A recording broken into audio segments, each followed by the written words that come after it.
नमस्कार दोस्तों। ब्लडी सत्य के एक और हैरान कर देने वाले बहुत ही ज़्यादा खौफनाक एपिसोड में आप सभी लोग का फिर से बहुत बहुत स्वागत है।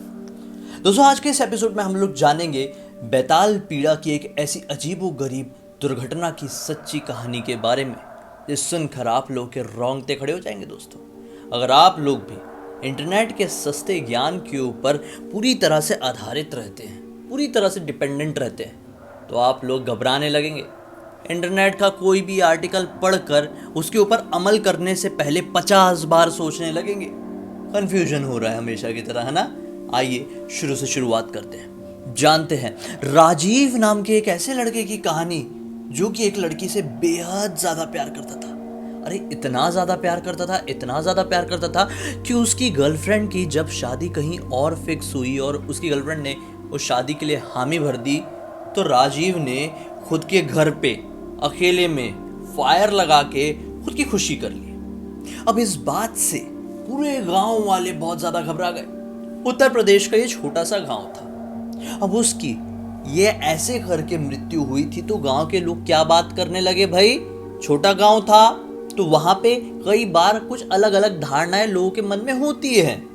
तो वो लोग क्या कहने लगे कि भाई, अगर राजीव की ऐसी मृत्यु हुई है तो पक्का राजीव की आत्मा प्रेत योनि में चली गई होगी। और जब किसी की भी आत्मा प्रेत योनि में जाती है तो वो अपने घर के आसपास ही भटकने लगती है। तो कहां भटक रही होगी, कहां रह रही होगी? धीरे धीरे करके समय बीता तो लोग बात करने लगे कि राजीव के पड़ोस में एक घर था। जी हां, जो कि एक अच्छा खासा परिवार, समृद्ध परिवार। उनके घर में एक बढ़िया वाला बगीचा भी था। भाई, उनके बगीचे में एक बरगद का पेड़ भी था।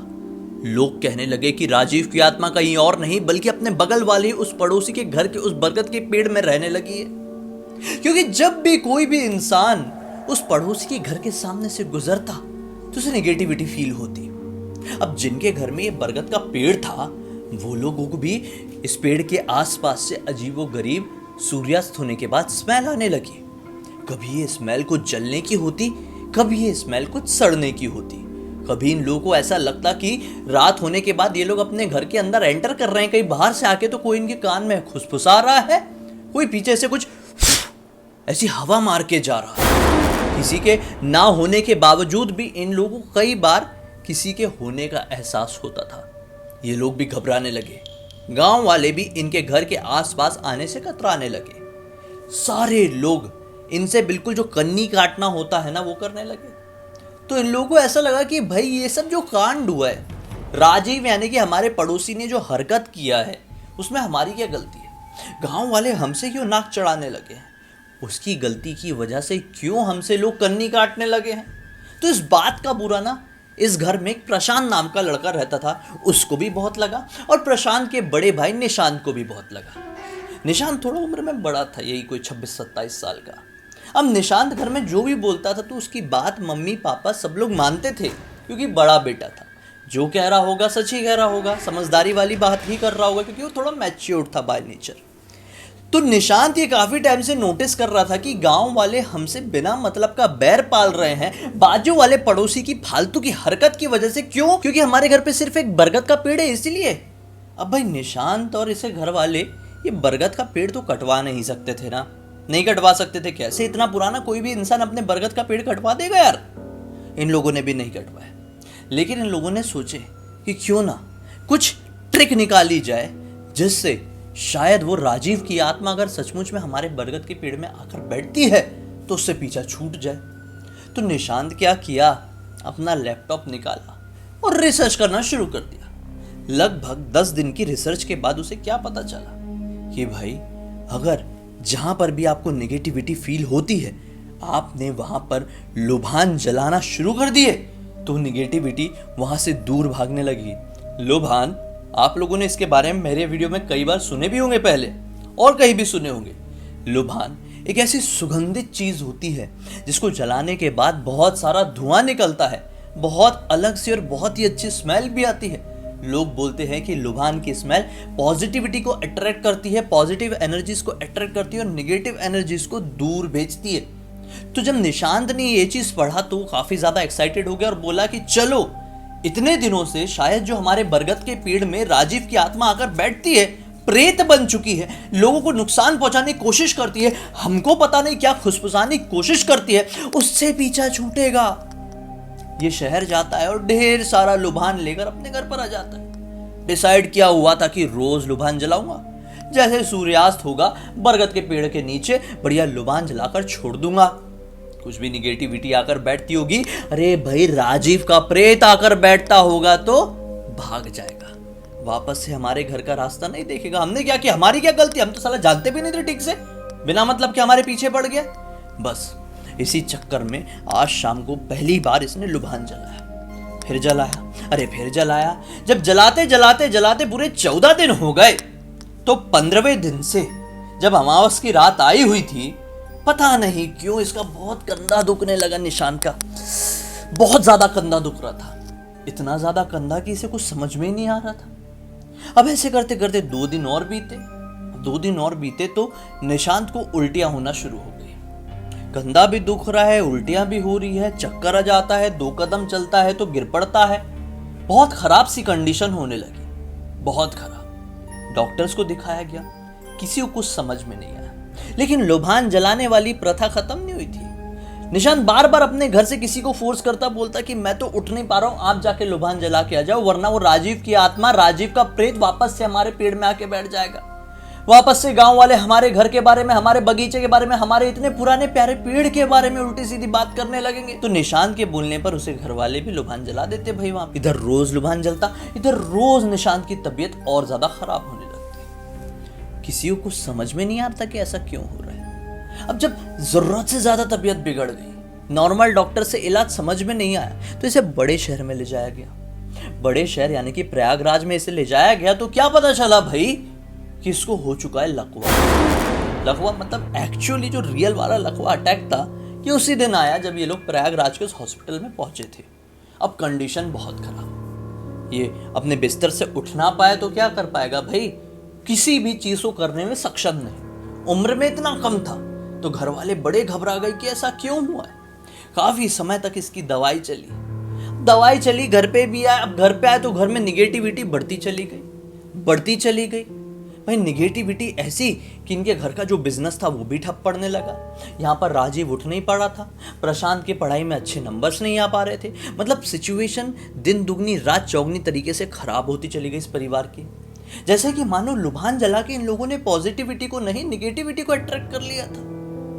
अब क्या हुआ, गांव वालों ने सलाह दी कि अगर आपके घर में इतनी ज्यादा परेशानी हो रही है, आपके घर में सचमुच में राजीव का प्रेत है, तो उसको केवल कोई एक बड़ा पुरोहित ही यहां से हटा सकता है। अरे आपकी घर की जो दुर्दशा हो रही है उसे वापस से अच्छी सिचुएशन में कोई एक अच्छा बड़ा जानकार ही ला सकता है। अगर आप जानते हैं तो बताइए, वरना हम कुछ पता करते हैं, हम किसी को जानते हैं तो। अब निशांत और प्रशांत के पापा ने सोचना शुरू किए कि कौन है किसी को हम जानते हैं क्या। हाँ, विंध्याचल में एक बहुत ही पुराने पुजारी जी हैं, जो कि समझ लो हमारे परिवार में सबसे आगे बढ़ बढ़कर हमारे घर वालों का सारा काम करवाते थे एक टाइम पे। अभी काफी टाइम से उनसे बात नहीं हुई थी, उनको फोन लगाया जाए। फोन लगाते हैं, पुजारी जी तैयार हो जाते हैं कि मैं यहाँ पर आऊंगा। पुजारी जी जैसे इस घर के दहलीज में एंटर करते हैं, वैसे ही उस बरगद के पेड़ के पास की स्मेल को सूंघकर समझ जाते हैं कि क्या गड़बड़ी है। गड़बड़ी कुछ और थी।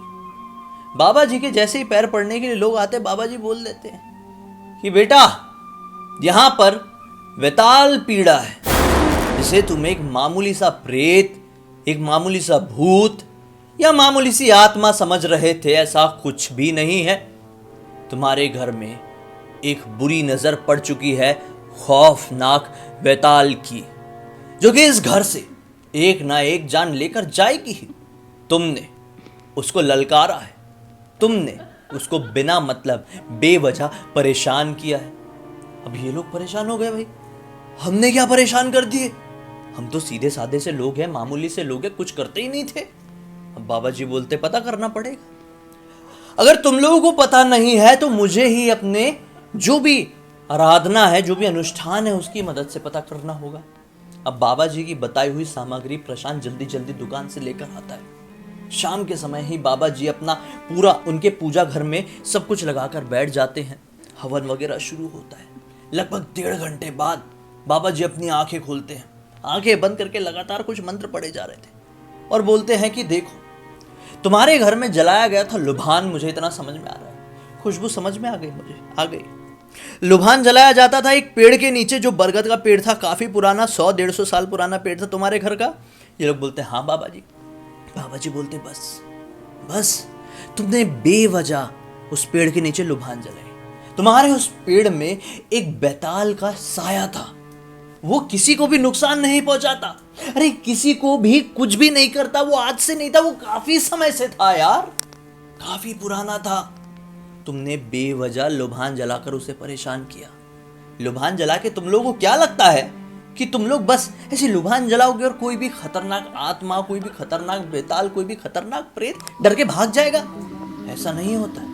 अगर कोई सिद्ध पुरुष या कोई समझदार इंसान, मंत्रों का जानकार इंसान, अरे तंत्रों का जानकार इंसान ये सारी चीजें ना करे, कोई आम इंसान करे, तो कोई भी शक्ति उससे बहुत ज्यादा नाराज हो सकती है। और यहां पर ये बैताल भी तुम लोगों से बहुत नाराज हो गया है। अब अपनी नाराजगी के चलते ये तुम्हारे बेटे निशांत को अपने साथ लेकर जाने के लिए आया है। क्या करोगे, कैसे बचाओ? ये लोग बाबा के हाथ पैर जोड़ते हैं। बाबा बोलते हैं कि देखो, एक ही तरीका है, बैताल को उस बरगद के पेड़ के नीचे पूजना शुरू कर दो, देव तुल्य स्थिति में रख दो। अगर तुमने ये कर दिए तो शायद बैताल तुमसे प्रसन्न हो जाए और तुमको आशीर्वाद दे दे। बस मैं कुछ नहीं कर पाऊंगा, कोई कुछ नहीं कर पाएगा। कर पाएगा तो केवल वही जो तुम्हारे ऊपर बिगड़ा हुआ है। बस उस दिन के बाद से ये लोगों ने, जब अगला दिन निकला तो अपने पेड़ के नीचे खड़े होके वो जो बेताल का साया था, जो भी रहा होगा, दिखता तो नहीं था ना भाई, उससे माफ़ी मांगना शुरू कर दी है। बोले कि हमारे बेटे से हमसे जो कोई भी नादानी में गलती हुई है उसे आप क्षमा कर दें। हम लोग समझते थे कि हमारे बाजू वाले लड़के ने जो हरकत किया है उसका साया यहाँ पर है, इसलिए हम उसे हटाने के लिए सब करते थे। हम आपको नहीं हटाएंगे, आप तो इतने समय से हमारे इस पेड़ में रह रहे हैं, ये आपका घर है, हमारी कोई गलती नहीं है, हमने नादानी में की, हमें माफ़ कर दें। ऐसा बोल के रोज़ ये लोग इन लोगों के सामने, पेड़ के सामने माफ़ी मांगने लगे। माफ़ी मांगते मांगते अप्रोक्स 15 दिन बीत गए। यहाँ पर 15 दिन बीते, ये लोग रोज़ माफ़ी मांगते, रोज़ एक दिया लगाते थे उस बरगद के पेड़ के नीचे। यहाँ पे जो निशांत की इतनी ज़्यादा हालत ख़राब थी वो धीरे धीरे नॉर्मल होने लगी। निशांत अभी हॉस्पिटल में आईसीयू में एडमिट था, लेकिन 15 दिन बाद वो आईसीयू से नॉर्मल वार्ड में आ गया, नॉर्मल वार्ड से वो घर में आ गया। अब हालात ठीक होने लगे, वो खाना खाने लगा, उल्टियाँ बंद हो गई, सिचुएशन थोड़ी बदली लेकिन पूरी नहीं। निशांत आज भी अपने दोनों पैरों से चलने में सक्षम नहीं है, उसका दाहिना हाथ काम नहीं करता है। उसने मानो अपने शरीर के काफ़ी सारे अंग इस बड़ी परेशानी की वजह से खो दिए। आज भी गांव वालों का, उसके परिवार वालों का ये मानना है कि केवल और केवल उसी वेताल के प्रकोप की वजह से आज निशांत की हालत हुई है, और केवल उसी वेताल के आशीर्वाद, उसी वेताल की दया की वजह से आज निशांत की ये स्थिति ठीक हो पाई। तो दोस्तों, ऐसी होती है बेताल पीड़ा, इसे कम समझने की कोशिश मत करना। अगर आपसे कभी भी कोई बोले कि यहाँ पर शायद वेताल का साया हो सकता है, तो उस जगह से भाई 50 कोस दूर चले जाओ, उसके आसपास भी मत भटकना, क्योंकि आप नहीं जानते कि बेताल कितने ज्यादा खौफनाक, कितने ज्यादा ताकतवर और कितने ज्यादा जिद्दी होते हैं। इस परिवार वालों ने तो इसका अंजाम भोग लिया, चाहे अनजाने में। खैर, हम तो यही कामना कर सकते हैं कि अब आने वाला समय इस परिवार के साथ और अच्छा बीते। ये पूरी की पूरी घटना की जानकारी मुझे किसी और ने नहीं बल्कि निशांत के छोटे भाई प्रशांत के दोस्त आशुतोष ने लिख भेजा है। तो दोस्तों, अब तक इस कहानी को देखें, कुछ जानकारी या किसी भी तरह का XYZ मनोरंजन मिला है तो वीडियो को लाइक जरूर कर देना, चैनल को सब्सक्राइब करके बेल आइकन दबा के ऑल के ऑप्शन में क्लिक करना, क्योंकि इस तरह के हैरान कर देने वाले खौफनाक आप लोगों के सामने डेली लेके आते रहता हूँ। इन सबके लिंक इस वीडियो के डिस्क्रिप्शन बॉक्स में मिल जाए, क्लिक करके डायरेक्टली वहां पर पहुंच जाना। और इस तरह की कोई भी कहानी या टॉपिक आप लोगों के पास भी है तो लिख भेजना, हो सकता है मेरा अगला वीडियो आप लोग के हिसाब से बन रहा हो। चलिए, कल फिर से मिलता हूँ, तब तक के लिए बहुत बहुत धन्यवाद। आप लोगों का दिन शुभ हो।